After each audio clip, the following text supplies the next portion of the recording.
Hi, I'm Ryan, part of SM Retail Affiliates. Sales clerk po ako, nag-aayos ako ng stocks, receiving deliveries, and customer service. Dati ako nagsiserve ng food and drinks sa isang cafe. Nag-sales din ako sa isang clothing line. Naging janitor pa nga ako eh.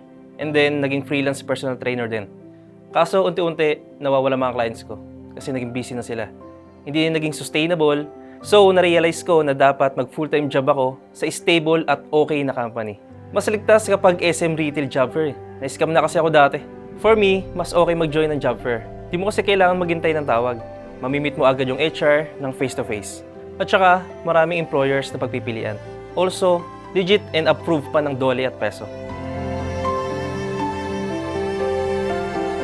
Nakita nung interviewer yung disiplina at experience ko sa fitness. Di ba sa SM Retail, we've got it all for you.